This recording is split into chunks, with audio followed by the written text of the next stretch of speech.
Hello and welcome back to educational wisdom YouTube channel. मैं तुशाम काजी आज आपके लिए लाया हूं टीईटी एग्जाम के इंग्लिश लैंग्वेज के क्वेश्चन सॉल्यूशंस। याद रहे ये 2018 एग्जाम का पेपर 2 है। इसमें हम सिर्फ इंग्लिश लैंग्वेज के क्वेश्चन सॉल्व करेंगे। तो चलिए शुरू करते हैं। First question is choose the one which best expresses the meaning of the idiom underlined. एक सेंटेंस दिया हुआ है, उसमें जो अंडरलाइन किया हुआ ईडियम है उसके मीनिंग हमको पहचानना है। His singing took the audience by storm. Took by storm ये ईडियम है, इसके मीनिंग हमको पहचानना है इस पूरे जुमले को पढ़ते हुए। अब देखिए, टुक द स्टॉर्म का जो मतलब होता है वो होता है अट्रैक्ट करना। उसकी सिंगिंग ने ऑडियंस को अट्रैक्ट किया। मेड हैप्पी नहीं, प्रेज्ड के माने होते हैं तारीफ करना, डांस तो बिल्कुल भी नहीं हो सकता। तो कैप्टिवेटेड के जो मीनिंग होते हैं वो है attract and hold the interest and attention. तो हो गया हमारा answer option number 3। Next question, select the most appropriate alternative. एक सेंटेंस दिया हुआ है, 2 ब्लैंक है उसमें। Dash computer allows to deal with dash lot of data quickly. तो देखिए ऑप्शन क्या दिए हुए हैं। ऑप्शंस हैं आर्टिकल्स। हमको आर्टिकल्स पहचानना है। आर्टिकल कौन कौन से होते हैं? ए, एन और द। ए कब लगता है, एन कब लगता है? ये कॉमन नाउन को लगते हैं। और द जो होता है वो लगता है ऐसे नाउन्स को जो दुनिया में सिर्फ एक ही हो, या जिनका जिक्र पहले हो चुका हो, या पूरी एक स्पेशीज के लिए यूज होता हो। फॉर एग्जाम्पल डॉग, पूरे डॉग्स के लिए अगर यूज हो रहा है, पूरे इंसानों के लिए यूज हो रहा है कोई वर्ड, तो उस वक्त भी द का यूज होता है। तो अब देखिए, dash computer allows to deal. Computer allow करता है डील करने के लिए विथ लॉट ऑफ डेटा। कौन सा कंप्यूटर? कोई एक खास कंप्यूटर की बात नहीं चल रही है यहां पर, बल्कि पूरे कंप्यूटर्स की बात चल रही है। All over the world computers allow to deal. तो ऐसे वक्त में जो आएगा यहां पे article, that will be the. और उसी तरह से with dash lot of data quickly. अब ये जो डेटा है ये कोई भी डेटा हो सकता है, इसलिए यहां पे आएगा ए। डेटा तो कोई इस तरह से होता नहीं है, पूरी जिस तरह से कंप्यूटर को हमने पूरी स्पेशीज के तौर पर देखा उस तरह से। तो यहां पे आएगा ए। तो आंसर हो गया the and a, that is option number 3। Next question, fill in the blank with the most suitable alternative to make the sentence meaningfully complete. If we tried hard, अगर हम सख्त मेहनत किए होते, बहुत ज्यादा ट्राई किए होते, तो we can succeed, we would succeed, we may succeed, we will succeed, कौन सा आएगा? तो देखिए ये 2 क्लॉज वाला सेंटेंस है। इसमें जब पहला क्लॉज, पहले क्लॉज का वर्ब पास्ट टेंस में आया है, तो उसका मतलब सेकंड क्लॉज का जो वर्ब या हेल्पिंग वर्ब होगा वो भी पास्ट टेंस में आना चाहिए। कैन में देखिए कैन प्रेजेंट टेंस है, थर्ड वाले में मे भी प्रेजेंट टेंस है, फोर्थ में विल भी प्रेजेंट टेंस है, सिर्फ जो सेकंड है इसमें वुड पास्ट टेंस है। इसलिए grammatically option number 2 will be the answer. इसको मीनिंग के हिसाब से भी निकाला जा सकता है, but it is easy to find the answer grammatically. Next question, select grammatically correct sentence from the given sentences. 4 sentences दिए हुए हैं, कौन सा सेंटेंस ग्रामेटिकली करेक्ट है वो हमको पहचानना है, वो मैं आपको बताऊंगा। देखिए, English is one of the most important language today. अभी ग्रामेटिकली करेक्ट है कि नहीं कैसे पहचानेंगे?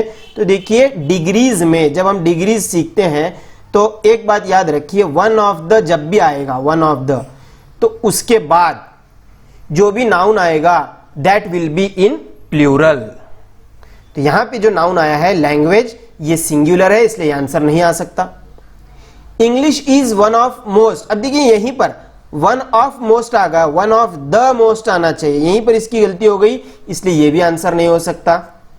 Number 3, English is one of the most important languages. ये देखिए प्लूरल भी आ गया टुडे, सब चीजें सही नजर आ रही है, फिर भी फोर्थ ऑप्शन देखते हैं।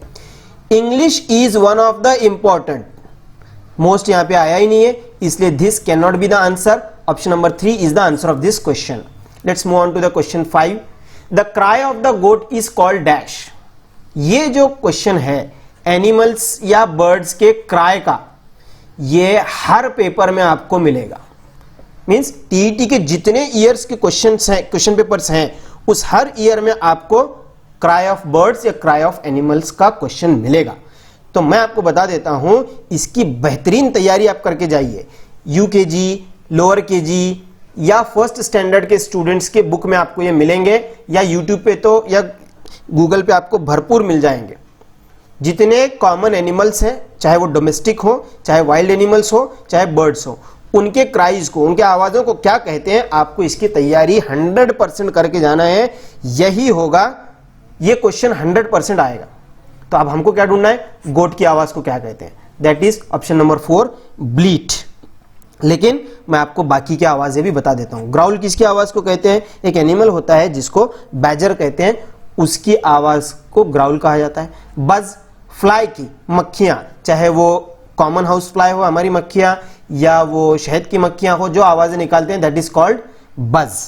उसी तरह से क्रूक भी जो है, वो जो कीड़े मकोड़े होते हैं, उन्हीं में से आवाजों को क्रूक कहा जाता है। तो गोट का हो गया ब्लीट। बाकी लॉयन की आवाज को क्या कहा जाता है, कैट के, डॉग के, उसी तरह से पैरट के, ये आप तैयारी करके जाएं। Question 6, rearrange the given parts of the sentence which are labelled P, Q, R and S to make the most meaningful sentence। क्या करना है, 4 पार्ट दिए यहां पे सेंटेंस के, P, Q, R, S, उनको अरेंज करके एक सेंटेंस बनाना है। तो उनकी तरतीब क्या होगी। तो देखिए, जब कोई भी सेंटेंस बनता है तो उसके अरेंजमेंट में उसका जो पैटर्न है वो फिक्स है।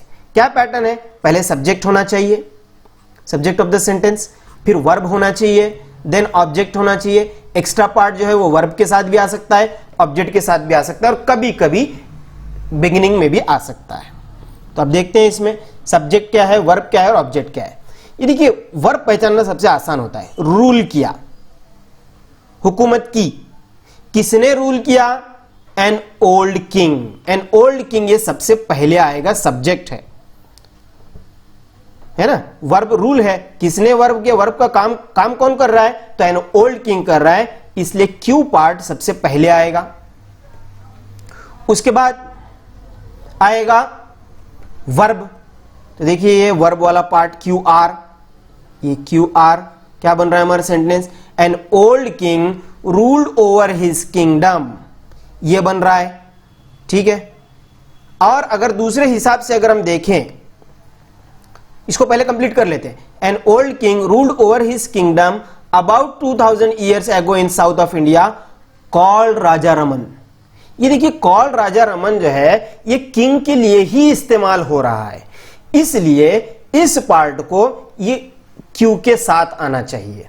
तो क्या बन जाएगा हमारा आंसर, क्यू के साथ आएगा S. An old king called Raja Raman, ये हो गया पूरा सब्जेक्ट। अब आएगा verb, ruled over his kingdom means R, और लास्ट में आएगा about 2000 years ago in the south of India. P, Q, S, R, P is our answer, that is option number 1। Next question, find out the part of sentence which has an error. यहां पर भी उसी तरह का question है, एक sentence को 4 part करके दिया हुआ है, A B C D, actually 3 part है ए बी सी, उसमें से कौन से पार्ट में मिस्टेक है हमको वो पहचानना है, ए में है, बी में है, सी में है, और अगर मिस्टेक नहीं है तो आंसर लिखेंगे नो एरर, यानी गलती नहीं है उसके अंदर। तो देखते हैं एक एक करके। The young child from the international school singed a very sweet song on the stage yesterday. तो देखिए, मिस्टेक बहुत ही आसान है, ये यहां पे है सिंग्ड पे। तो सिंग्ड ये वर्ब का पास्ट टेंस नहीं हो सकता, सिंग का पास्ट टेंस है सैंग, ये वर्ब के पास्ट टेंस की मिस्टेक है। दैट्स व्हाई ऑप्शन बी जो है, ये बी पार्ट जो है इसमें है मिस्टेक। अब क्या करना है हमको, बी पार्ट ऑप्शन में कहां लिखा हुआ है वो देखना है, वो है ऑप्शन नंबर 2 में, यह है हमारा आंसर। आगे बढ़ते हैं। Question number 8, identify the underline clause in the given sentence. देखिए, 2 क्लॉजेस हैं, इट लुक्स एक क्लॉज है और एक as if it might rain, ये एक क्लॉज है। क्लॉज किसको कहते हैं, ये अच्छी तरह से आपको समझ लेना है। क्लॉज के भी क्वेश्चंस हर साल के एग्जाम में आते हैं। क्लॉज का एक कंप्लीट वीडियो मैंने ऑलरेडी अपने चैनल पे बनाया हुआ है, उसको आप देख लीजिए, आप क्लॉज के हर क्वेश्चन को सॉल्व कर पाएंगे। फिर क्लॉज एंड इट्स टाइप्स उसका नाम है, उसकी लिंक मैं डिस्क्रिप्शन में आपको दे रहा हूं। फिलहाल मैं आपको शॉर्ट में बता दूं क्लॉज किसको कहते हैं। Sorry, clause means a group of words which has at least one subject and one verb. ऐसा ग्रुप ऑफ वर्ड जिसमें कम से कम एक सब्जेक्ट और एक वर्ब होना चाहिए। एक्चुअली इसको प्रेडिकेट कहेंगे, यहां पे मैं आसान करने के लिए उसको आपको वर्ब कह रहा हूं। तो एक सब्जेक्ट और एक वर्ब कम से कम हो, that is called as clause. और ऐसा क्लॉज जिसके मीनिंग अपने आप में कंप्लीट होते हैं, that is called as main clause. और ऐसा क्लॉज जिसके मीनिंग अपने आप में कंप्लीट नहीं होते हैं, that is called as subordinate clause. Subordinate clause के फिर अलग अलग टाइप होते हैं, जैसा कि नाउन क्लॉज, एडजेक्टिव क्लॉज और एडवर्ब क्लॉज। ये 3 टाइप होते हैं। फिर एडवर्ब क्लॉज के अलग अलग टाइप्स होते हैं, वो आप क्लॉज वाले वीडियो में अच्छी तरह से जान लेंगे। मैं सिर्फ अब आपको बता दूं कि ये जो as if it might rain है वो कौन सा क्लॉज है। तो देखिए, ये है adverb clause of manner. Adverb clause of manner ही क्यों कह रहा हूं मैं इसको? क्योंकि एडवर्ब क्लॉज ऑफ मैनर में किसी काम के होने का तरीका बताया जाता है। इट लुक्स, ये ऐसा लग रहा है, कैसे लग रहा है उसका तरीका बताया जा रहा है। As if it might rain, that's why this is adverb clause of manner. Option number 3 is the answer of this question. Next, question number 9 की तरफ बढ़ते हैं। Select the combination of number so that later arranged accordingly will form a meaningful word. तो देखिए, यहां पे I, P, E, L, O, C ये letters दिए हुए और उनको नंबर्स भी दिए हुए नीचे। इनको इस तरह से अरेंज करना है कि कोई मीनिंगफुल वर्ड बन जाए। आप इस पे कितना ही गौर करते बैठेंगे तो बहुत टाइम लग सकता है आपको। इसलिए इस क्वेश्चन को सॉल्व करने के लिए आप क्या करेंगे, ऑप्शंस से जाएंगे। ऑप्शन में जो जो नंबर दिए हुए उसके मुताबिक ऊपर वाले लेटर्स को अरेंज करेंगे। देखिए, नंबर 1 पे क्या है, I। 4 पे क्या है, L। 3 पे E। 5 पे O। 2 पे P और 6 पे C। ये कोई वर्ड बन रहा है क्या, मीनिंगफुल वर्ड? नो। तो ऑप्शन नंबर 1 नहीं हो सकता आंसर। ऑप्शन नंबर 2, यही देखिए, ऑप्शन 2 पे है P, 5 पे है O, 4 पे है L, 1 पे है I, 6 पे है C और 3 पे है E। बन गया meaningful word? Yes, police. This is answer option number 2। Question 10 की तरफ बढ़ते हैं। Choose the correct use of used to in the given sentence. एक सेंटेंस दिया हुआ है, he would get up before dawn in his school days. इसमें use to का यूज करना है हमको। यूज टू का मतलब होता है, ये कब यूज किया जाता है, तो habitual action in the past.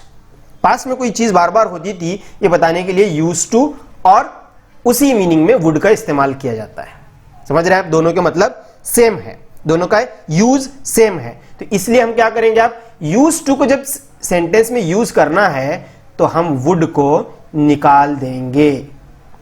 तो कैसे बन जाएगा answer, he use to get up before dawn in his school days. कहां है, he use to get up before dawn in his school days. Option number 1 is the answer of this question. इतना आसान होता है ये। और एक चीज याद रखें आप, यहां पे सेम दिख रहा होगा आपको, ऑप्शन नंबर 3, लेकिन यहां पर ये पास्ट टेंस है। यूज टू अगर आता है तो पास्ट टेंस वर्ब का सेकंड फॉर्म नहीं आ सकता। आगे बढ़ते हैं। Question number 11, select the one which best expresses the following sentence in indirect narration. इसी को कहते हैं indirect speech. Direct to indirect grammar का बहुत ही इंपॉर्टेंट पार्ट होता है, उसका ये क्वेश्चन है। एक सेंटेंस दिया है, how amazing it is I said. इसको इनडायरेक्ट बनाना है। कैसे बनाएंगे, अगर आपको पता है डायरेक्ट इनडायरेक्ट करने के लिए आता है तो बहुत ही इजी क्वेश्चन है ये, और नहीं आता है तो भी मैं आपके लिए इजी बना देता हूं। डिस्क्रिप्शन में लिंक दे रहा हूं डायरेक्ट एंड इनडायरेक्ट की, जिसमें 4 पार्ट में 4 वीडियोस में मैंने टोटल डायरेक्ट इनडायरेक्ट कंप्लीट किया हुआ है। अगर आप वो 4 वीडियोस देखते हैं तो आपको डायरेक्ट इनडायरेक्ट का कोई भी क्वेश्चन ऐसा नहीं बचेगा कि नहीं सॉल्व करने आया, वो परफेक्ट हो जाएगा आपका। आप वहां से देख सकते हैं इस वीडियो को देखने के बाद। तो देखिए, हाउ अमेजिंग इट इज, ये एक्सक्लेमेटरी सेंटेंस है। एक्सक्लेमेटरी सेंटेंस को इनडायरेक्ट करते वक्त सबसे पहले लिखेंगे स्पीकर, स्पीकर है सेंटेंस में आई, बोलने वाला आई। फिर इसके बाद जो वर्ड यूज किया जाता है वो है एक्सक्लेम्ड, आई एक्सक्लेम्ड। इसके बाद लिया जाता है लिसनर, जो कि इसमें नहीं दिया हुआ है क्वेश्चन में। इसके बाद यूज होता है conjunction that, I exclaimed that. कहां कहां यूज हुआ है? ऑप्शन 1, ऑप्शन 2, ऑप्शन 4 में। आगे बढ़ते हैं। इसके बाद जो यूज होगा वो आएगा इट, इट, ये आ गया इट। इसके बाद आएगा ये जो हेल्पिंग वर्ब है इसका पास्ट टेंस वाज, और लास्ट में आएगा अमेजिंग, सॉरी अमेजिंग से पहले आएगा वेरी, वेरी अमेजिंग। ये बन गया answer. I exclaim that it was very amazing. ये इज का वॉज क्यों करें हमने, हाउ क्यों नहीं लिया हमने, या वेरी का यूज हमने क्यों किया, ये सारे आंसर्स आपको डायरेक्ट इनडायरेक्ट वाले वीडियो में इजीली मिल जाएंगे। वो यहां मैं अगर एक्सप्लेन करूंगा तो बहुत टाइम लग जाएगा, आप वहां से उसको देख लीजिए। Option number 2 is the answer of this question. Question 12, choose the correct question tag for the given sentence. Question tag पहचानना है हमको। Manorama can not complete her work in time, इसके लिए क्वेश्चन टैग लगाना है। बहुत ही सिंपल होता है। पहले सेंटेंस एज इट इज आएगा, उसके बाद देखिए ये आंसर्स में से क्या आएगा। तो सबसे पहले जो आता है वो आएगा हेल्पिंग वर्ब। इस सेंटेंस में हेल्पिंग वर्ब कौन सा यूज हुआ है? वो है कैन। इसके बाद अगर इस जुमले में कोई निगेटिव वर्ड होगा तो यहां हम कोई भी निगेटिव वर्ड नहीं लेंगे। तो देखिए यहां पे है नॉट, इसलिए हम यहां पर क्वेश्चन टैग में निगेटिव वर्ड नहीं लेंगे। इसके बाद आएगा सब्जेक्ट, वो भी उसको प्रोनाउन बना के। इस सेंटेंस का सब्जेक्ट क्या है? मनोरमा, ये नाउन है, इसका प्रोनाउन बन जाता है शी, कैन शी। कहां पर है ये? Option number 3। Add a question tag भी अच्छी तरह से कर लेना है अगर आपको, तो उसकी भी लिंक डिस्क्रिप्शन में दी हुई है। एक वीडियो में पूरा ऐड अ क्वेश्चन टैग मैंने कवर कर दिया है, वो आप देख सकते हैं। तो उम्मीद करता हूं ये आपको समझ में आ रहा होगा किस तरह से टीईटी के क्वेश्चंस को सॉल्व करना है। बहुत ही इजी होता है, बस थोड़ी सी मेहनत की जरूरत है। आप प्रीवियस ईयर के जो क्वेश्चंस की हम प्रैक्टिस कर रहे हैं उतनी प्रैक्टिस कर लें, आप इजीली पास कर जाएंगे। तो ये क्वेश्चन नंबर 12 तक हो गया। क्वेश्चन नंबर 13 से लेके 25 तक वीडियो के पार्ट नंबर 2 में जरूर देखिए। तो उम्मीद करता हूं ये वीडियो आपको पसंद आया होगा। इस वीडियो को लाइक और शेयर जरूर करें, और इसी तरह के एजुकेशनल वीडियो सबसे पहले देखने के लिए चैनल को सब्सक्राइब भी करें।